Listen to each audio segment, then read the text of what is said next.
Hi, I'm Dr. T, and today I would like to talk about the level 2 mushroom growing.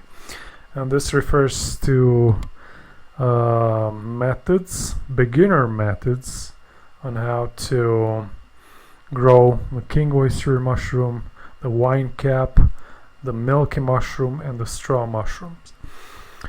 Now, probably you're wondering, why do I have these mushrooms on this level? It's pretty simple. I would say that the wine cap, the milky mushroom, and the straw mushroom may be easily grown, pretty much like you would grow oyster mushrooms, with some differences, especially that in the fact that these mushrooms, they need a casing layer. And I would say that the king oyster mushroom, because it likes nutritious substrates, it may be grown pretty much like also like the common oyster mushroom, but also like Shiitake or Maitake or enoki or the level 3 mushrooms. So this is pretty much a transitional type of mushroom growing from oyster mushrooms and the methodology which is used there to the level 3 mushroom growing, which includes already a little bit of equipment like flow hood and supplementation of the substrate, and of course which comes with autoclavation or sterilization of the substrate, and flow hood equipment and filter bags and so on. So let me show you what's this about, and let's get into details a little bit here. So if you're just starting out with mushroom growing and you really want to get straight to growing this kinds of mushrooms, I would encourage you to try starting with the king oyster, not necessarily to take the other ones, not because they're tricky to grow. They're very simple to grow as well, but since oyster mushrooms is a little bit more tolerant to some conditions, I would recommend you to start with that. Anyway, let's get into details. Now, the standard method of growing these mushrooms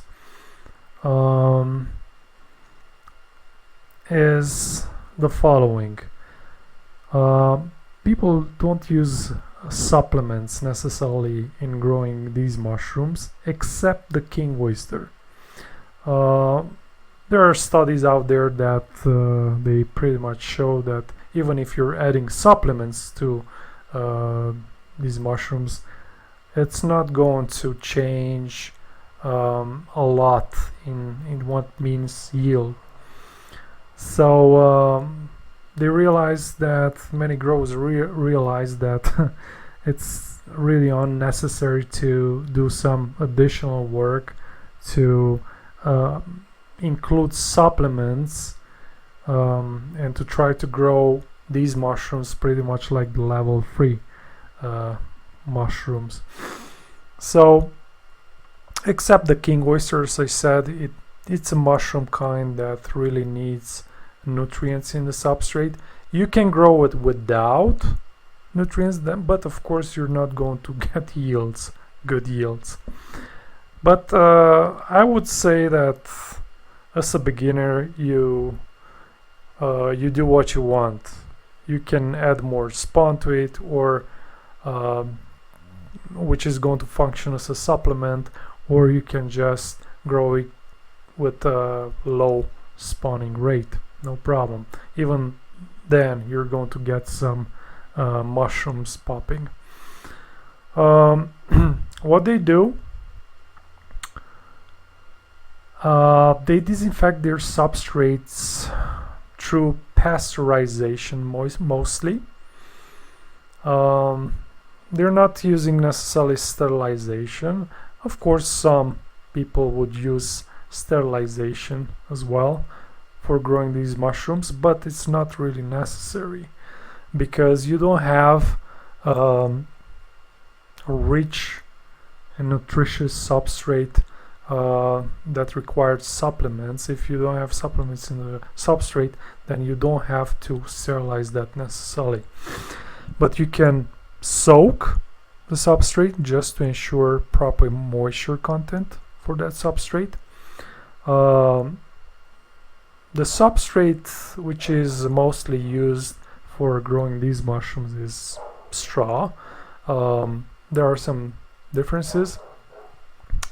The idea is that these mushrooms like a lot cellulose rich substrates, and that's why mostly if you look at different studies or growers or farms out there, you will see that many people grow these on straws, different kinds of straws, not necessarily on sawdust or hardwood chips or anything like that. Of course, you can use those as well, but I'm saying that mostly straw is what's used. They soak the straw and then they pasteurize it for 2 hours or even 4 hours, and they're using a low spawning rate, even of 2% in most of these mushrooms. Of course, if you want to grow king oysters, then you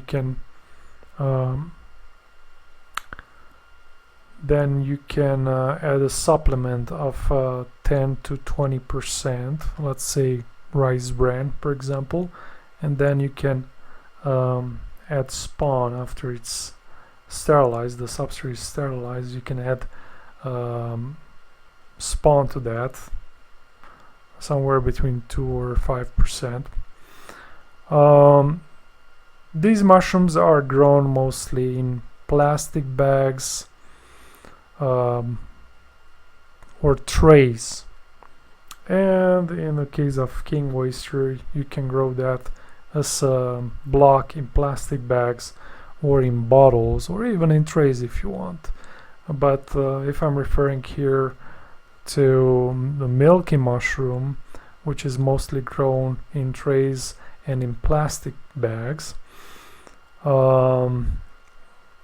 or if I'm referring here to volvacea, which is the straw mushroom, that's a little bit different. They're not really growing that in plastic bags, but rather in beds.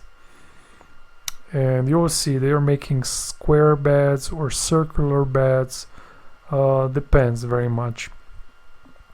And there are also studies out there that say that mostly the circular beds are better than the square beds. I don't know exactly why, but it's interesting. So you can check out that particular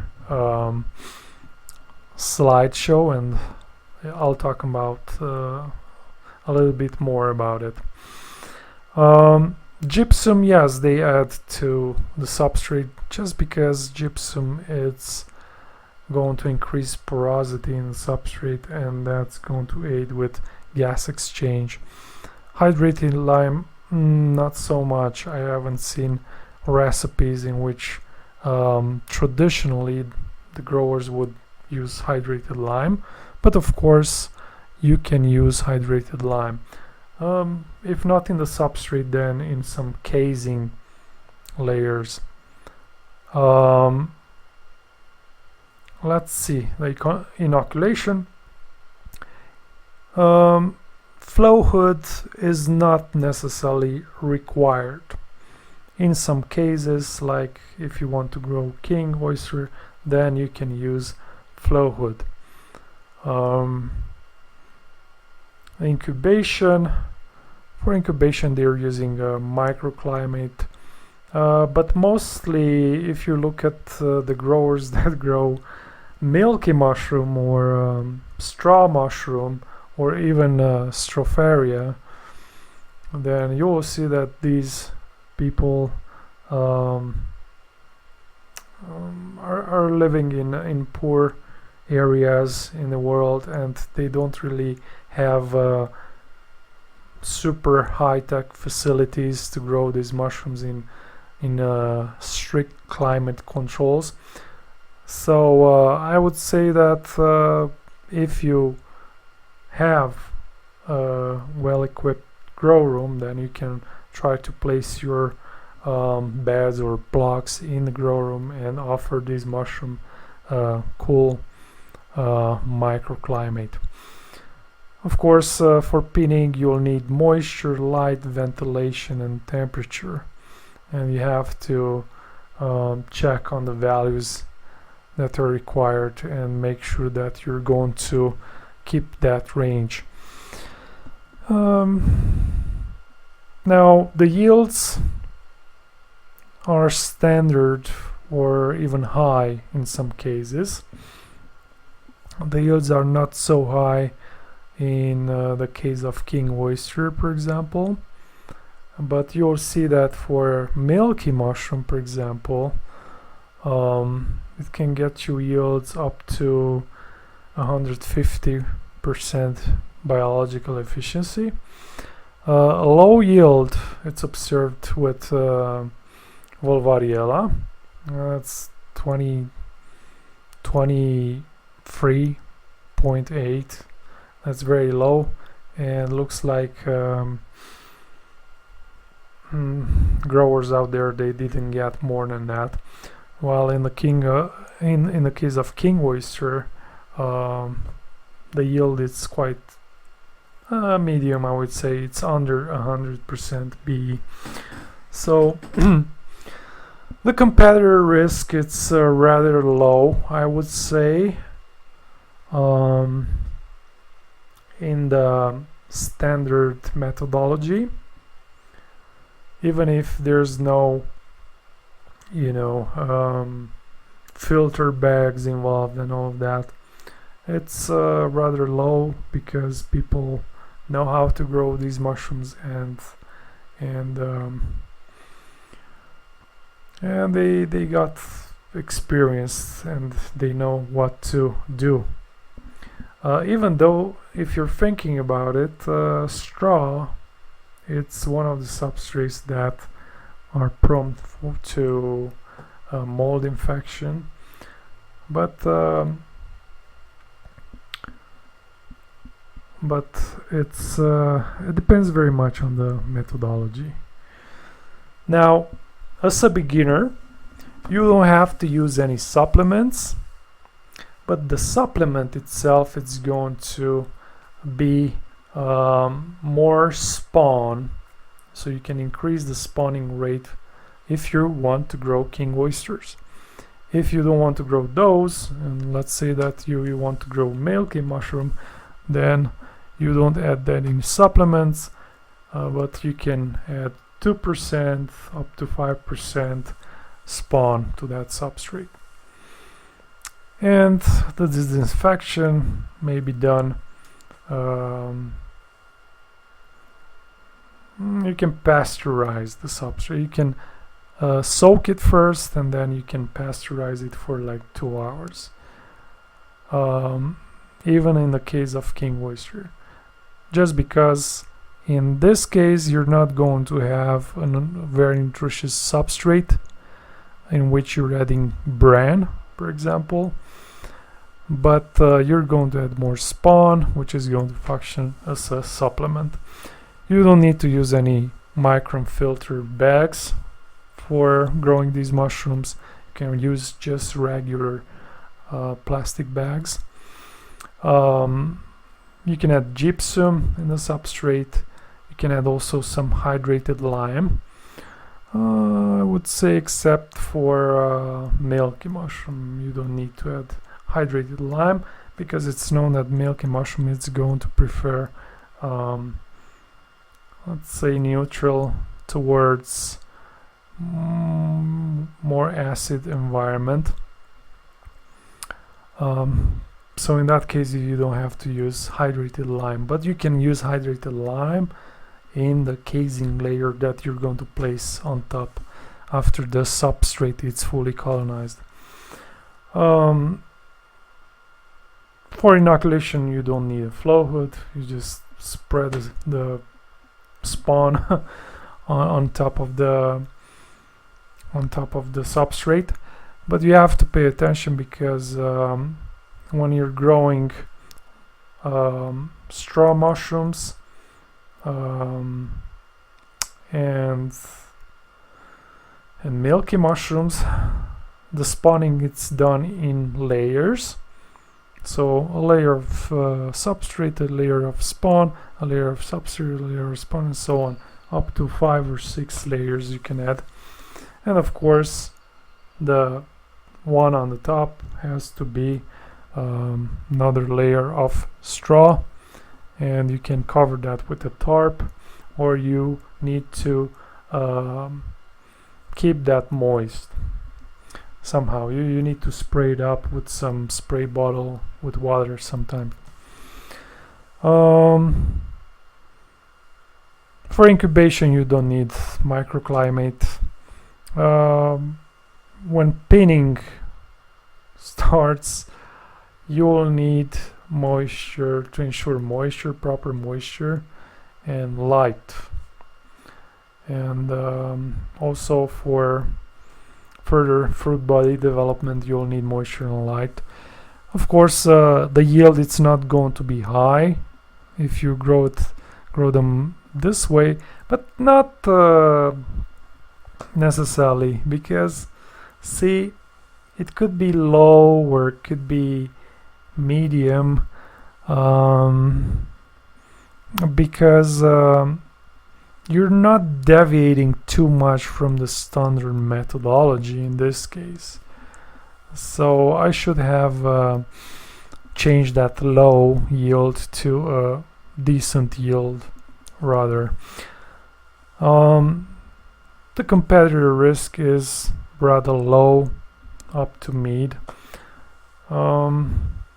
Just make sure that you're not going to keep the substrates in a grow room without proper ventilation, because you'll notice that molds occur, especially when you're not ventilating the grow room.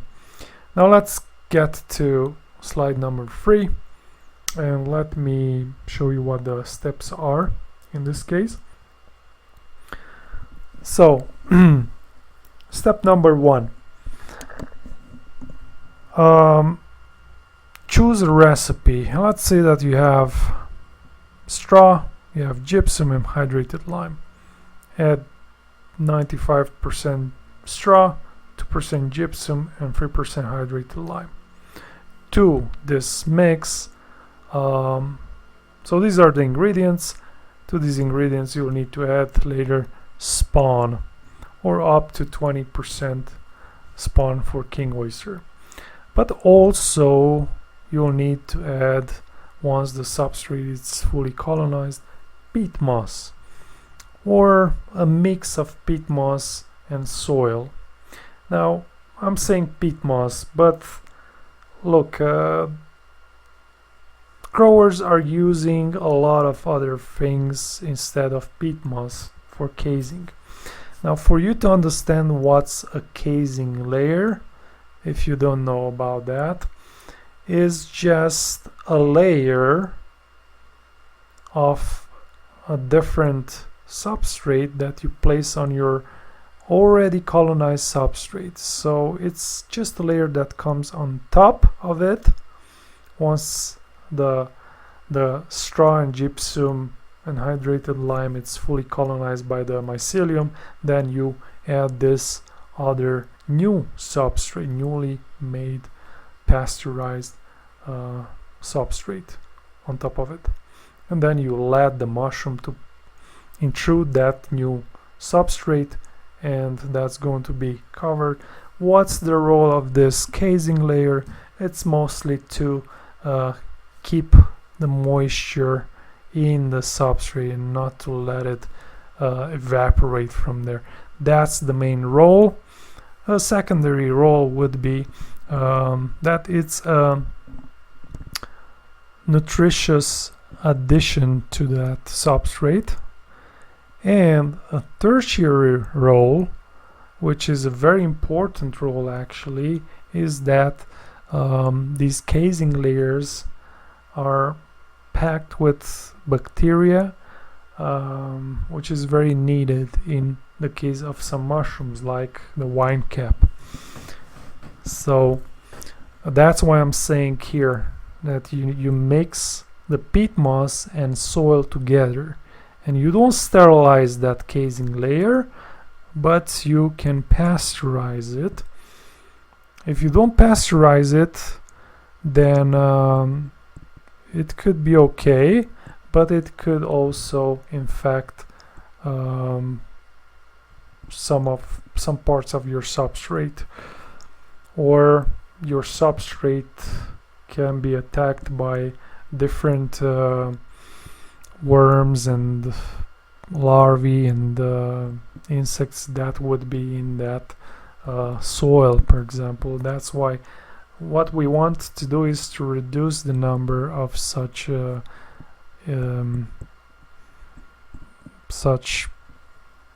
insects, because they're going to feed on that mycelium. They're very attracted by the fragrance of the mycelium, and they're going to start to consume it. So that's why you need to pasteurize that. And let's see what else. Now you just make sure that you have your ingredients and I'm transposing these ingredients in pounds in step number 2. So you can, if you don't want 100 pounds of substrate, then you can lower that amount. It's up to you how much you want to do. But if you want to keep track of how much what's going to be the yield and stuff, then it's better to weight these and to put the results in a table. So this is from what you start, and this is where you get. I mean, this is how much substrate you used, dry substrate, and this is the amount of mushrooms that you collected from that dry substrate, and then you can make a biological efficiency evaluation on the mushroom that you want to grow. Step number 3. Now you have the ingredients. Soak the straw in water, add some lime to that water, keep it there for 4 to 12 hours, and then what you can do is to pasteurize that same straw for 2 hours, let's say. As you observe, I didn't add gypsum to the water. I would prefer gypsum to be added later, because that is going to create the porosity, you know, not necessarily when you're adding the gypsum to the water in which you soak and pasteurize the substrate. This way you lose the gypsum and its potential benefit for creating those pores in the substrate. Step number 4, regulate the moisture and cool the substrate. So first what you need to do is to drain the substrate and regulate it for excess moisture. And then you'll have to cool the substrate for an hour or 2, and then you'll have to check the moisture content. So what you do, you take a handful of substrate, you squeeze it in your palm, and if you see that you have 1 or 2 or 3 drops of water coming out, that's fine. If you have a lot more, then just keep it a little bit more to drain or to evaporate, and then once you'll have 60-65% moisture in that substrate, then you can go for step number 5, in which you're going to add the gypsum. Then you'll have to mix well, and this is going to be your ready to inoculate substrate. To that substrate you add the spawn throughout. If you're growing king oysters, or if you're growing wine cap, for example, but add it in layers if you grow milky or volvariella, or the straw mushroom.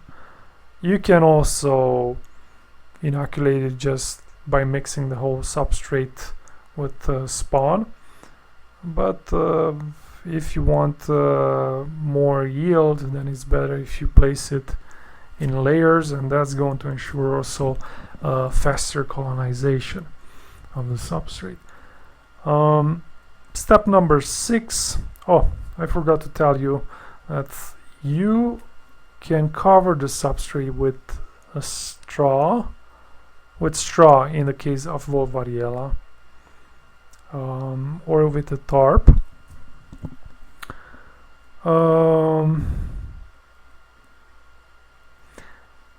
In the case of the other mushrooms, we can see what's at step number 6. So for the straw mushroom you form beds, and for milky and wine caps you can fill some plastic bags or some containers with the substrate. If you want to grow kings, you can go just for blocks. You can also use filter bags for kings if you wanted to apply a standard method, but since you're not going to apply a standard, this is for beginners, you don't use any filter bags. You just place the whole inoculated substrate in a plastic bag, and then you fold it and put the rubber band, and that's pretty much it. Or you can even use some containers, some bottles. What they do, they grow these king oyster mushrooms in 850 milliliters containers, but those are polypropylene, so they can be autoclavated. Now let's go to the other slide, and let me tell you what you can do next. Now that you bagged your mushroom, you can take a needle, for example, and you can poke little holes all across the bag, and that's going to be that's going to ensure air exchange, so the mycelium will colonize the substrate that way.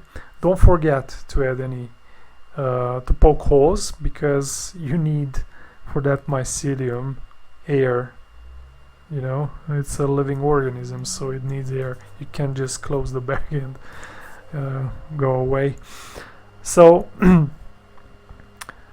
during incubation, once you have your bag, then you place it on a shelf and you let it incubate. So the temperature for incubation is pretty standard. It's up to 75-80 Fahrenheit, and you can keep the humidity quite medium low. It's not something that you need to keep it in a high humidity. Make sure that the room is ventilated. Even if you ensure passive ventilation, just open a window on one side and on the other side open a door, and let the passive current to get through the grow room or incubation room. And you don't need light. or if you want you can leave some light in there, it's up to you. And you have some options here, so you can use one room, which is your incubation room, so you can leave that block over there, or you can move it to a fruiting chamber a little bit later. Now at the end of the incubation stage is when the full substrate is colonized by the mushroom mycelium. Now, since this transitionary level between the first and the third, this level in most cases for these mushrooms you'll need a casing layer. So in order to make that casing layer, you need to take the peat moss, for example, and you have to pasteurize it for a whole hour. If you're going to grow King Stropharia, then make sure that you're going to combine that with some soil. And your casing layer thickness should be somewhere between 2 centimeters and 5 centimeters thick, somewhere like this. If you're going to grow Volvariella, a straw mushroom, then make sure that you grow that in a bed. If you want, not necessarily, you can grow that pretty much this way as well, but mostly it's grown in beds. Make sure that you're going to keep that bed moist all the time. Now, step number 8, we have the pinning stage, and what you have to do in this case, you need to lower the temperature for kings and white wine cap. So these are two of the mushrooms that thrive in rather lower microclimates, while the straw mushroom and the milky mushroom, they are subtropical tropical mushrooms, so they need more temperature, and you can grow those in the summer mostly. But if you want to grow kings and wine caps, then you can start, in the spring or in the late fall to grow those. The relative humidity has to be high at this stage, but I would say not very, very high. 95% it's enough, especially that you're not growing really fragile mushrooms like the common oyster. You're growing rather robust mushrooms here, and they don't need a lot of humidity even at this pinning stage. The ventilation should be low. You don't want to dry up the pinheads, and of course you need light. It's a must.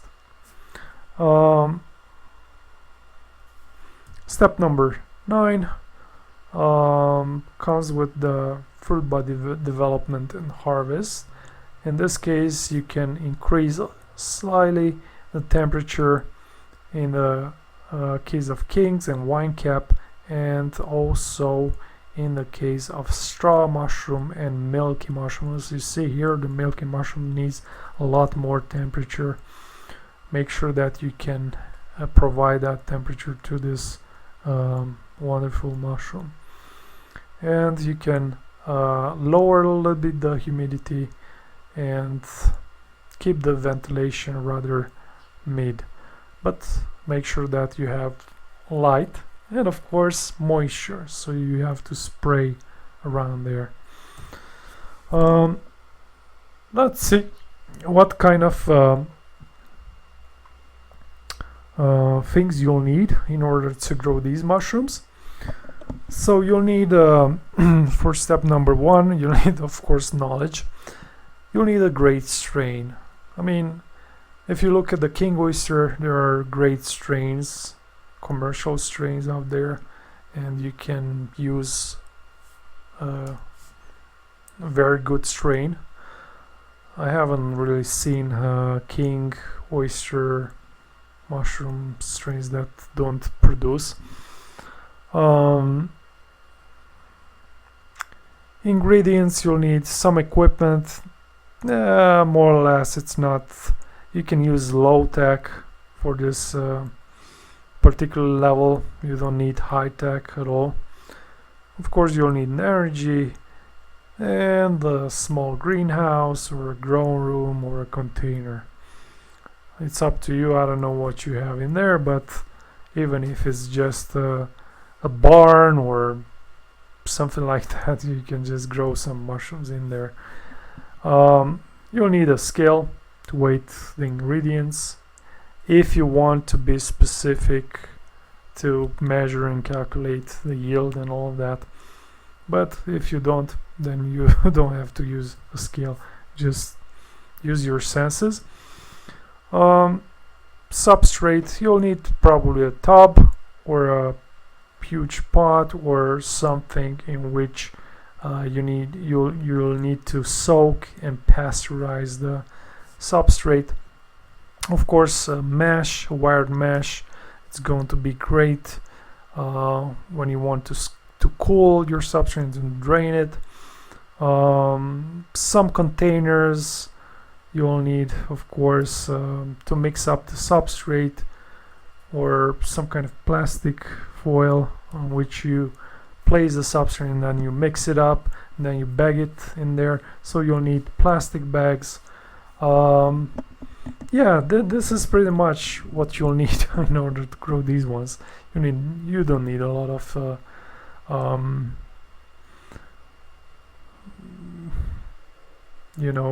random things that would cost you a lot or anything like that. And here on the last slide you can see that I have pretty much the same setup as for growing mushrooms of the level 3. Now you can set this up like that, or if you don't want to spend cash on buying a humidifier, for example, and timers and a blower and all of that, then you don't have to buy these things, but you have to make sure that you'll have your mushrooms will have proper humidity, they will have light, and they will have some ventilation over there, even if it's passive. I don't know exactly what space you'll use in order to grow your mushrooms, but if you're going to start with a small greenhouse like this, probably you'll need a fan that you can set on to pull out the CO2. The CO2 falls right next to the floor because it's heavier than oxygen and it needs to be pulled out. So you can do that through a blower, or you can simply open the door in there, and you can do you can let some fresh air in. Of course, if you check number 4 here, it's styrofoam. If you don't have the proper temperature, then you can insulate this with some styrofoam. And I believe that if you're going to have some measuring device for humidity and even CO2 and temperature, a device like that is going to be very handy to have in there, and it's important. And of course, number 3, you'll also need a bottle, a spray bottle, just to spray all over the pinheads and the mushrooms when they pop and so on. But this setup, it's a valuable setup because once you make it, you have it, and you can grow the level 2, the level 1, the level 3 mushrooms in there, and that's simply great. It's low tech, it's not high tech, it doesn't cost a lot to set this up. Yeah, so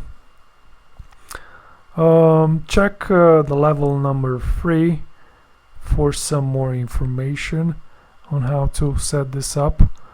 I'm pretty sure that you can gather the information and you can build a little bit of knowledge before you will set a little greenhouse like this up.